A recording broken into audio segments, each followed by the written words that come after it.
Hyderabad north zone అనేది actually financial district అంటే ఇంతకుముందు గచ్చిబౌలి అని ఉండే, ఇప్పుడు వచ్చేసి మేడ్చల్ అయింది. ఇప్పుడు ఫైనాన్షియల్ డిస్ట్రిక్ట్ అంటే మేడ్చల్. ఎందుకంటే మేడం అటు అయిపోయింది, రియల్ ఎస్టేట్ అటు ఉంది, అక్కడ వేరే విల్లాస్ అపార్ట్మెంట్ కట్టే పరిస్థితి లేదు, అయిపోయింది. ల్యాండ్ బ్యాక్ అనేది లేదు.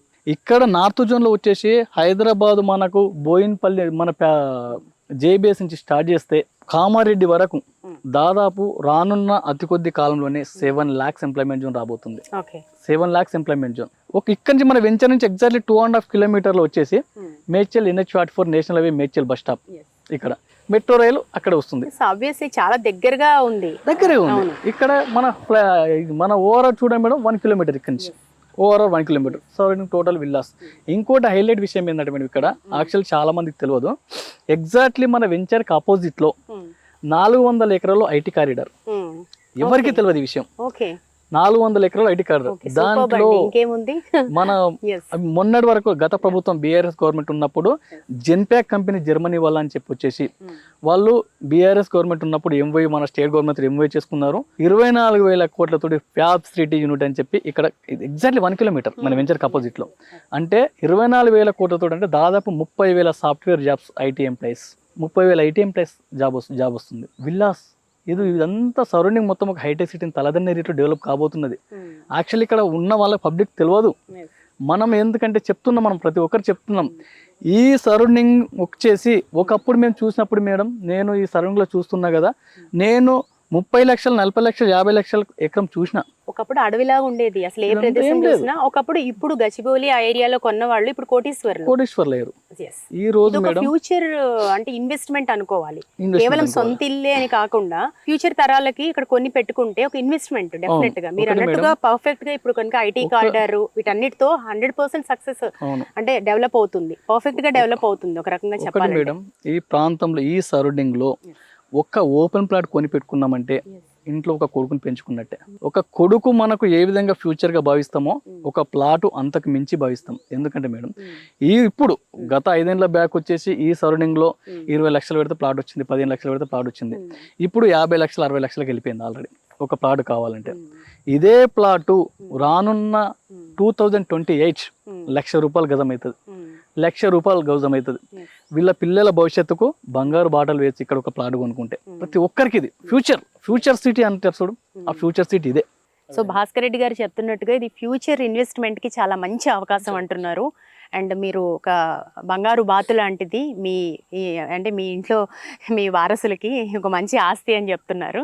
సో డెఫినెట్గా ట్రై చేయండి, ఒకసారి విజిట్ అయితే చేయండి, సో మీకు ఒక ఐడియా ఉంటుంది. భాస్కర్ రెడ్డి గారు, ఇప్పుడు చాలా మందిలో హైడ్రా ఏర్పడిన తర్వాత ఈ హైడ్రా భయాలు స్టార్ట్ అయ్యాయి. నిజంగా హైడ్రా విషయంలో చాలామంది బిల్డర్స్ కావచ్చు, ల్యాండ్ ఓనర్స్ కావచ్చు, వాళ్ళందరూ పక్కకు తప్పుకున్నారు. మధ్యతరగతి ప్రజలే బలయ్యారు. చాలా ఇళ్ళు దయనీయంగా కూల్చివేయడం మనం చూసాం, అత్యంత బాధాకరం. సో అటువంటి పరిస్థితుల్లో ఇప్పుడు అసలు ఇల్లు కొనడం కొద్ది రోజులు మానేస్తే బాగుంటుందేమో అనే పరిస్థితి ఉంది. అండ్ FTLలో ఉందా, బఫర్ జోన్లో ఉందా, ఇలాంటి చాలా లిటిగేషన్స్ ఉన్నాయి. సో ఎవరికి ఏం అర్థం కావట్లేదు అసలు. కొన్ని హైడ్ చేసేసి ముందు ఒకవేళ పోనీ అది ఉందా అని తెలుసుకుందామంటే కంప్లీట్గా హైడ్ చేస్తున్నారు, తర్వాత పిక్చర్లోకి వస్తున్నాయి. సో ఈ సిగ్నేచర్ పార్క్లో మీ వెంచర్లో అట్లాంటి భయాలను తొలగించాల్సిన అవసరం ఉంది. ముందు మా ఆడియన్స్కి ఎట్లా ఏం చెప్తారు మీరు? ఓకే మేడం, వాస్తవంగా ఏంటంటే హైడ్రా గురించి ఫస్ట్ తెలుసుకోవాలి. హైడ్రా అనేది ఏంది మేడం అంటే చెరువు శిఖం భూములు, బఫర్ జోన్స్, నాలాల ఆక్యుపై ఇందులో ఉన్న వాటికి మాత్రమే కూల్చివేస్తుంది. అప్పుడు కొన్ని ఏంటంటే HMDA రేరా వెంచర్ అయినా సరే, DDCP రేరా వెంచర్ అయినా సరే ఎప్పుడు హైడ్రా అనేది టచ్ చేయదు. ఎందుకంటే మేడం R1 జోన్లో ఉంటే మాత్రమే HMDA రేరైనా DDCP రేరైనా పర్మిషన్స్ అనేది వస్తాయి. ఇది పబ్లిక్ 100% తెలవాలి. HMDA రేరా వెంచర్ ఉందంటే 50 years డాక్యుమెంట్ క్లారిటీగా ఉంటేనే ఈ పర్మిషన్ అనేది వస్తుంది, లేకపోతే రాదు. ఇక్కడ వచ్చేసి ఏంటంటే మేడం అంటే HMDA రేరా వెంచర్ చేసినప్పుడు ఏంటంటే మన పర్మిషన్ ఇచ్చే టైంలో HMDA వాళ్ళు లేదా DDCP మనం తీసుకునేటప్పుడు డెవలప్మెంట్ వాళ్ళు 30% ల్యాండ్ మాటిగాయలో పెట్టిస్తారు మనకు. ఎప్పుడైతే నిబంధనల ప్రకారం మనము కంప్లీట్గా వర్క్ చేస్తామో, రేరా నామ్స్ ప్రకారం మన పర్మిషన్కి వెళ్ళినప్పుడు ఏ నామ్స్ ప్రకారం అయితే మనం డెవలప్మెంట్ చేస్తామని ఇస్తున్నామో అది కంప్లీట్ అయిపోయిన తర్వాతనే మనకి పర్మిషన్ మనకు మాటిగా రిలీజ్ అవుతుంది. మనం ఎగ్జాంపుల్ 25 ఎకరాల ల్యాండ్ ఉంది మేడం, దీంట్లో 30% ల్యాండ్ హెచ్ఎండే దగ్గర ఉంటుంది. ఇప్పుడు మొన్న రీసెంట్గా మనకు ఇక్కడ మన మాటికి రిలీజ్ అయిపోయింది. ఎందుకంటే హెచ్ఎండే రేరా నిబంధనల ప్రకారం మనము డెవలప్మెంట్స్ అనేటి రోడ్లు, drainage, electricity all total complete ఒక పబ్లిక్ వచ్చి డైరెక్ట్ ఇల్లు నిర్మించుకొని ఉండే విధంగా మనం డెవలప్మెంట్ కంప్లీట్ చేస్తామో అప్పుడే హెచ్ఎండే మార్టిగేజ్ అనేది రిలీజ్ చేస్తుంది, అప్పటివరకు చేయదు. అయితే ఈ హైడ్రా అనేది వచ్చేసి ఏంటంటే మేడం, ఇటీవల నగరంలో ఇది ఒక చాలా బాధాకరమైన విషయం అది. ఎందుకంటే చాలామంది నిరుపేదలు గూడు కోల్పోయారు. వాళ్ళు ఏదో కోటి ఆశలతోటి పైసా కూడగట్టుకొని ఇండ్లు కొనుగోలు చేశారు. కానీ కొన్ని సందర్భాల్లో గవర్నమెంట్ తీసుకున్న నిర్ణయం ఒకవైపు మనం మంచిది అనుకోవచ్చు, ఒకవైపు పాపం పేదలను చూస్తే మనము కొంచెం వాళ్ళకి జాలిపడాల్సిన విషయమే. ఎందుకంటే చాలామంది హైదరాబాద్ సరౌండింగ్లో వచ్చేసి నార్త్ మన హైదరాబాద్లో గ్రేటర్ హైదరాబాద్ పరిధిలో బల్దియా పరిధిలో చాలా చెరువులు ఆక్యుపై చేశారు. చెరువులను కబ్జా చేసి ఇండ్లు కట్టారు, అపార్ట్మెంట్లు కట్టారు. ఇప్పుడు ఒక చిన్న పావు గంట సేపు ఒక 30 minutes 25 minutes భారీ వర్షం పడిందంటే హైదరాబాద్లో ఉన్న కాలనీలన్నీ జలమయం అయిపోతున్నాయి. దానికి అందరికి కారణం ఎవరు మేడం? ఈ చెరువులను నాలాలను కబ్జాలు చేయడం వల్లనే కదా. వాటన్నిటిని మళ్ళీ క్లియర్ చేయడానికి హైడ్రా అనేది తీసుకువచ్చారు. ఈ హైడ్రా భయం అనేది వాస్తవంగా హైదరాబాద్ తీసుకున్న నిర్ణయం 100% మంచిదే. కానీ పేదలను చూసి కొంచెం జాలి పడాలి మనం 100%. ఎందుకంటే ఇప్పుడు రీసెంట్ గా హైడ్రా పోలీస్ స్టేషన్ కూడా స్టార్ట్ అయింది. ఎందుకంటే ముందు ఉండబోతున్నారు అనే దానికి ఒక ఎగ్జాంపుల్. సో అందుకని ఇప్పుడు ఇంకా సీరియస్ గా అందరు దృష్టి సారించే అవకాశం ఉంది. ఎందుకంటే న్యాయపరమైన చిక్కులు ఏమైనా ఉన్నాయా ల్యాండ్స్ కి సంబంధించి? యాక్చువల్లీ ఇప్పుడు పర్మిషన్స్ కూడా కొంచెం స్ట్రిక్ట్గానే వస్తున్నాయి మేడం. హెచ్ఎండిఏ రేరా మన పర్మిషన్కి వెళ్ళినప్పుడు లీగల్గా 50 years డాక్యుమెంట్ చెక్ చేసిన తర్వాతనే R1 జోన్లో ఉంటేనే మన హెచ్ఎండిఏ మాస్టర్ ప్లాన్ నిబంధనల ప్రకారము ఇది యాక్చువల్లీ ఇది ఇంకోటి తెలవాల్సిన విషయం ఏంటంటే మేడం, హెచ్ఎండిఏ నిబంధనల ప్రకారము ఒకప్పుడు వచ్చేసి మనకు 60 feet రోడ్ అప్రోచ్ రోడ్ ఉండాలి. ఆ తర్వాత ఇప్పుడు 100 feet రోడ్ అప్రోచ్ చేశారు కంపల్సరీ హెచ్ఎండిఏ రేరా నిబంధనల ప్రకారం. ఇప్పుడు మళ్ళీ 3140 మాస్టర్ ప్లాన్ ప్రకారము 150 రోడ్ కంపల్సరీ ఉండాలని చెప్పి ఒక నిబంధన కొత్త తీసుకొస్తున్నారు మనకు సమాచారం.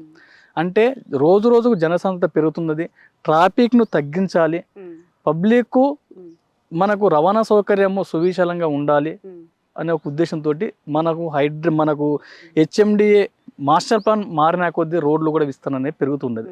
దాని ప్రకారం మనం యాక్చువల్లీ ఈ వెంచర్ ఉంది మేడం, ఈ వెంచర్ వచ్చేసి మనకు 2030 మాస్టర్ ప్లాన్ ప్రకారం చేసాం. మనం 2030 మాస్టర్ ప్లాన్ ప్రకారం రేరా నిబంధనల ప్రకారం అన్ని డెవలప్మెంట్ మనం కంప్లీట్ చేసాం. బ్యూటిఫుల్గా ఉంటుంది వెంచర్, చూడండి ఎంత బ్యూటిఫుల్గా ఉండేది. ఆ విధంగా మనం తీసుకొచ్చాము. ఎక్కడైనా మనదనే కాదు మేడం, ఎక్కడైనా సరే రేరా నిబంధనల ప్రకారం చేసిన వాటికి హైడ్రా అనేది టచ్ చేయదు. 100% లీగల్గా 100% ఉంటుంది. సో వెంచర్ మీరు అన్నట్టుగా చాలా బాగుంది, చాలా పాజిటివ్ వైబ్స్ ఉన్నాయి. మీరు ఎట్లా అయితే మధ్యతరగతి ప్రజల కోసం ఆలోచిస్తున్నారో అండ్ మీరు మొదటి నుంచి చెప్తున్న దాంట్లో కూడా ఒక కనెక్టివ్ ఉంది, ఒక ఎమోషనల్ టచ్ ఉంది. ఎందుకంటే మేము మధ్యతరగతి ప్రజల కోసం ఆలోచిస్తున్నాం, వాళ్ళు ఎప్పటికీ ఇల్లు కట్టుకోవడం అనే ఆ కళని మేము నిజం చేయాలనేదే మా తాపత్రయం. కాబట్టి మేము మీరు చుట్టుపక్కల విల్లాస్ కూడా 2 కోట్లు 3 కోట్లు వరకు ఉంటున్నాయి, కానీ మేము 1.5 లోనే ఇస్తున్నాం. ఆ తర్వాత కూడా ఆఫ్టర్ 25 members తర్వాత కూడా అని. సో ఈ ఎమోషనల్గా మీరు చెప్తున్నారు, చాలా బాగుంది. కానీ ఒక ల్యాండ్కి సంబంధించి కొన్ని లిటిగేషన్స్ ఇష్యూస్ చాలా వింటున్నాం ఈ మధ్య. ఎవరో ఒకరు ల్యాండ్ కొంటున్నారు, తర్వాత ల్యాండ్ ఓనర్స్ వచ్చి ఇది మాది అని. సో ఇట్లాంటి ఈ న్యాయపరమైన చిక్కుల గురించి కొంత మీరు సందేహాలు తీర్చాల్సిన అవసరం ఉంది. సో ఈ ల్యాండ్ అంతా కరెక్ట్గా క్లియరెన్స్ ఏనండి మొత్తం? ఒకటి మేడం, మనం యాక్చువల్లీ హెచ్ఎండిఏ రేరా పర్మిషన్ వచ్చినప్పుడే land clear title 50 years land clear title ఉంటేనే హెచ్ఎండిఏ రేరా పర్మిషన్ అనేది వస్తుంది. అప్పటి వరకు రాదు. మనం హెచ్ఎండిఏ పర్మిషన్కి వెళ్ళినప్పుడు ఏమవుతుందంటే మేడం, మనం పర్మిషన్కి వెళ్ళినప్పుడు ఈ సరౌండింగ్లో మున్సిపాలిటీ గ్రామ పంచాయతీ నోటీస్ వేస్తారు. ఆ ల్యాండ్ మీద ఏమైనా సందేహాలు ఉన్నాయా అని చెప్పి ఎవరైనా దీని మీద ఆబ్జెక్షన్ తెలుపొచ్చు. అది ఏం తెలిపనప్పుడు మాత్రమే మన పర్మిషన్ వస్తుంది, అప్పటి వరకు రాదు. ఒకటి. ఇంకోటి R1 జోన్ అంటే రెసిడెన్షియల్ జోన్. ఇప్పుడు జోన్లు వచ్చేసి మొత్తము మన మాస్టర్ ప్లాన్ ప్రకారం 24 జోన్లు ఉన్నాయి. దాంట్లో R1 జోన్లో ఉంటేనే హెచ్ఎండిఏ రేరా పర్మిషన్ వస్తుంది, లేకపోతే రాదు. ఇది R1 జోన్ లో ఉంది కాబట్టి హెచ్ఎండి పర్మిషన్ అనేది వచ్చింది, రేరా పర్మిషన్ వచ్చింది. వన్స్ హెచ్ఎండిఏ పర్మిషన్ వచ్చింది కాబట్టి ఇంక ఎట్లాంటి డౌట్స్ అక్కర్లేదు. హెచ్ఎండి రేరా పర్మిషన్ వచ్చిన తర్వాత ఎలాంటి డౌట్స్ ఉండాల్సిన అవసరమే లేదు. ఎందుకంటే with open plot K madam bank loan కూడా ఇస్తుంది. ఓపెన్ ప్లాట్ మన గవర్నమెంట్ వాల్యూ ఇక్కడ 10,000 ఫర్ గవర్నమెంట్ వాల్యూ ఉంది మేడం, గవర్నమెంట్ వాల్యూ 10,000 ఉంది. దాంట్లో మనం 80% బ్యాంక్ లోన్ ఇస్తుంది. ఓకే, ఇప్పుడు మీకు ఈ ప్లాట్ కొనుక్కున్న తర్వాత సో ఇమీడియట్గా ఏం చేయాలంటారు? ఇప్పుడు నేను ఒక ప్లాట్ కొనుక్కున్నాను, సో ఇమీడియట్గా చేయాల్సింది ఏంటి? మీరు యాక్చువల్లీ ఒకవేళ మీరు బ్యాంక్ లోన్, ఇప్పుడు ఎగ్జాంపుల్ ఐటీ ఎంప్లాయీస్ చాలా మంది ఉన్నారు madam, IT troubles, IT cut అవుతుంటే వాళ్ళు చాలా మంది ఏమవుతుందంటే, ఇంకోటి చెప్పాల్సిన విషయం ఏంటంటే, చాలా మంది హైదరాబాద్లో వచ్చేసి మన సిటీలో ఉన్న చాలా ఐటీ ఎంప్లాయీస్ వీళ్ళకి ఐటీ కట్ అవుతుంది కదా, ఐటీ కట్ కాకుండా ఉండడానికి అపార్ట్మెంట్లలో ఇన్వెస్ట్మెంట్ చేస్తున్నారు. ఇక్కడ ఒక చాలా పబ్లిక్, చాలా ఐటీ ఎంప్లాయీస్ తెలియని విషయం ఏంటంటే, అపార్ట్మెంట్లలో ఇన్వెస్ట్మెంట్ చేస్తే రిటర్న్స్ అనేటివి రావు. ఎప్పుడు 90% అదే. భూమి కన్న తల్లి లాంటిది, కన్న తల్లి లాంటిది. రోజు రోజుకు ఒక కన్న తల్లి నా కొడుకు ఏ విధంగా డెవలప్మెంట్ కావాలి అనే ఒక ఉద్దేశంతో ఆలోచిస్తుందో, భూమి కూడా అదే విధంగా అదే ఆలోచనలోనే ఉంటది. ల్యాండ్ కొని పెట్టేవాళ్ళు. ఎందుకంటే ల్యాండ్ అనేది రోజు రోజుకు మన వాల్యూస్ అని పెంచుతూనే ఉంటుంది. ఇక్కడ మేడం చాలా మంది ఐటీ ఎంప్లాయీస్ తెలియని విషయం ఏంటంటే, అపార్ట్మెంట్లు కొనకండి. నా ఉద్దేశం అంటే నేను ఓపెన్గా చెప్తున్నా, అపార్ట్మెంట్స్ అనేది కొనుగోలు చేస్తే మీరు మళ్ళీ రీసేల్ ఏదన్నా ఒక 4 ఏళ్ళ తర్వాత 5 years తర్వాత మళ్ళీ సేల్ చేసుకోవాలనుకుంటే రిటర్న్స్ అనేటివి రావు. అదే ఓపెన్ ప్లాట్స్ మీద అయినా మా దగ్గర కొనాలని చెప్పట్లే, ఎక్కడ ఓపెన్ ప్లాట్స్ మీద హెచ్ఎండిఏ రేరా పర్మిషన్ ఉన్న వెంచర్లో ఎక్కడ కొనుగోలు చేసినా ఈ రోజు మీరు ఒక 10,000 ఎగ్జాంపుల్ ఒక 10,000 పెట్టి గజం తీసుకుంటే విత్ ఇన్ అదే 4 years వరకు దాదాపు 60-70 గజం అవుతుంది. 100% మనం చూస్తూనే ఉన్నాం అన్ని. ఇప్పుడు మన చుట్టుపక్కల అన్ని చూస్తూనే ఉన్నాం. ఎగ్జాంపుల్ మేడం, ఇక్కడ అవుటర్ పక్కనే మేము వచ్చేసి మైపీ లజ్గిరి అని చెప్పి ఇక్కడ వెంచర్ చేసాం. ఈ ముందునే అక్కడ దాని పక్కనే అంత ముందు పేరం సిటీ అని వెంచర్ చేసాం. అక్కడ అందులో మేము స్టార్టింగ్ వచ్చేసి 2019 7,000 ఫస్ట్ స్క్వేర్ యార్డ్ మేము, ఈ రోజు 40,000 విత్ ఇన్ 5 years. అంటే ఆ రోజు 7,000 కొనుగోలు చేసిన వాళ్ళు ఈ రోజు 40,000 సేల్ చేసుకుంటున్నారు మేడం. అదే 2019లో ఒక అపార్ట్మెంట్ 40 లక్షలు పెట్టి ప్లాట్ కొంటే అదే 40 lakhs ఉండొచ్చు, లేకపోతే 30 lakhs రావచ్చు, కానీ పెరగదు కదా. ఎవరైనా సరే ఎవరైనా ఒక ప్లాట్ హెచ్ఎండి రేరా వెంచర్లో ఒక ప్లాట్ కొనుగోలు చేసి పెట్టుకున్నారంటే వాళ్ళ పిల్లల పేరు మీద ఒక ప్లాట్ తీసుకు పెట్టుకోండి. వాళ్ళు స్టడీకి ఉపయోగపడుతుంది, వాళ్ళ పిల్లలకు చదువులకు ఉపయోగపడుతుంది, వాళ్ళ పిల్లల స్టడీకి ఉపయోగపడగా వాళ్ళ చదువులకు వీళ్ళ పెళ్ళిళ్ళకు చేయడానికి కూడా అదే ప్లాట్ వాళ్ళకి తీస్తుంది. ఎలాంటి తల్లిదండ్రులు ఎలాంటి భయభ్రాంతులకు గురవాల్సిన అవసరం లేదు.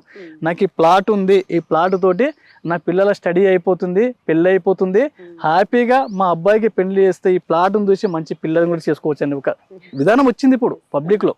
అందుకే ల్యాండ్ అనేది అంత వాల్యూ అయినది. విధంగా ఈరోజు బంగారం దొరుకుతుంది. బంగారం చాలా మంది బంగారంలో ఇన్వెస్ట్మెంట్ చేస్తున్నారు. బంగారాన్ని దొంగలు ఎత్తుకపోవచ్చు, కానీ ల్యాండ్ని ఎవరు ఎత్తుకపోరు. అక్కడే ఉంటుంది, మన వాల్యూ పెంచుతూ ఉంటుంది. అది సో భూమి మీద ఇన్వెస్ట్ చేయాలి, ల్యాండ్ మీద ఇన్వెస్ట్ చేస్తే చాలా మంచిది అని చెప్తున్నారు. ఒక మంచి సలహా ఇస్తున్నారు భాస్కర్ రెడ్డి గారు. ఇక్కడ బ్యాంక్ లోన్స్ కి సంబంధించి అందరి దగ్గర నెట్ అమౌంట్ ఉండదు, ఖచ్చితంగా బ్యాంక్ లోన్ కి వెళ్లాల్సిందే. సో దట్ బ్యాంక్ లోన్ గురించి చెప్పండి. మీకు ఏమైనా బ్యాంక్ అప్రూవల్స్ ఏమైనా ఉన్నాయా? ఓకే మేడం, యాక్చువల్లీ మనకు వచ్చేసి నేను ఇంతకుముందు మీకు చెప్పాను కదా మేడం, ఈ ఐటీ ఎంప్లాయీస్ అందరికీ ఇక్కడ బ్యాంక్ లోన్ పర్పస్లో హెచ్ఎండి రేరా వెంచర్ అంటే హెచ్ఎండి రేరా వెంచర్లో బ్యాంక్ లోన్ 100% వస్తుంది. గవర్నమెంట్ వాల్యూ మీద 80% వరకు మనం బ్యాంక్ లోన్ తీసుకుంటున్నాం. అయితే ఇక్కడ వచ్చేసి ఏంటంటే మనం ఇప్పుడు కన్స్ట్రక్షన్కి వెళ్ళిపోయాం ఆల్రెడీ, విల్లా కన్స్ట్రక్షన్కు. దీనికి మనము ఓపెన్ ప్లాట్ కన్స్ట్రక్షన్ రెండు కలిపి మనం లోను అప్రూవల్కి వెళ్తున్నాము. రెండింటి కలిపి దాదాపు 75 to 80% లోన్ వస్తున్నది ఇక్కడ. అంటే ఎగ్జాంపుల్ 95 lakhs ఒక విల్లా ఇస్తున్నాం. 95 lakhs మనం విల్లా ఇస్తున్నప్పుడు 95 lakhs దాదాపు విల్లకు 75 lakhs వరకు లోన్ వస్తుంది. 75 lakhs 80% లోన్ వస్తుంది, 75 వరకు లోన్ వస్తుంది. అంటే ఇంకేముంది, మళ్ళీ మంత్లీ ఐటీ ఎంప్లాయీస్ అందరూ లక్షల సాలరీ ఉంటే ఎగ్జాంపుల్ వాళ్ళు మంత్లీ కట్టుకోవచ్చు. ఒక 20 years 25 years పెట్టుకుంటారు, వాళ్ళు మంత్లీ కట్టేసుకుంటూ ఉంటారు. కానీ అదే విల్లా ఇప్పుడు 95 lakhs వాళ్ళు 80% లోన్ పెట్టి తీసుకుంటున్నారు కదా. విత్ ఇన్ ఒక 3 years అయిపోయే వరకు ఇదే 95 lakhs పెట్టి తీసుకున్న విల్లా దాదాపు 3.5 కోట్లు 4 కోట్లకి వెళ్తుంది. ఇక్కడ అంత డిమాండ్ ఉంది. ఎందుకంటే ఈ రోజు 35,000 ఫర్ స్క్వేర్ యార్డ్ ఉన్న ల్యాండ్ వచ్చేసి విత్ ఇన్ మనకు 3 yearsలో వచ్చేసి 80 నుంచి ₹1,00,000 గజం కాబోతుంది. అందుకే రేట్ ఇక్కడ బ్యాంక్ లోన్ పెట్టి తీసుకుంటే మనం 75-80% లోన్ ఇస్తున్నాం, హ్యాపీగా తీసుకోవచ్చు. నీకు బ్యాంక్ లోన్ ఇస్తుంది, హెచ్ఎండి రేరా వెంచర్ కాబట్టి బ్యాంక్ లోన్ ఇస్తుంది, లీగల్గా టైటిల్ క్లియర్ ఉంది కాబట్టి బ్యాంక్స్ లోన్ ఇస్తున్నాయి.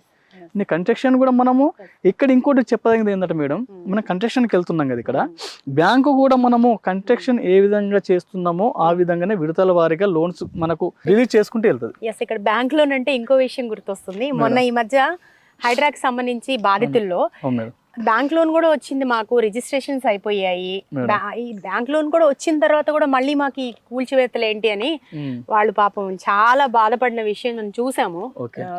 సో మరి అంటే ఇప్పుడు మీరు చెప్తున్నారు కదా బ్యాంక్ లోన్ అనేది అన్ని క్లియరెన్స్లు ఉంటేనే వస్తుంది అని చెప్పి, అయితే ఇక్కడ ఒకటి వచ్చేసి సో ఇవన్నీ ఎందుకు అడుగుతున్నానంటే ఒక క్లారిటీ ఉండాలి. సో మీ వెంచర్ కి సంబంధించి ఒక క్లారిటీ, ఎలాంటి అపోహలు అక్కర్లేదు, భయాందోళనలు అక్కర్లేదు.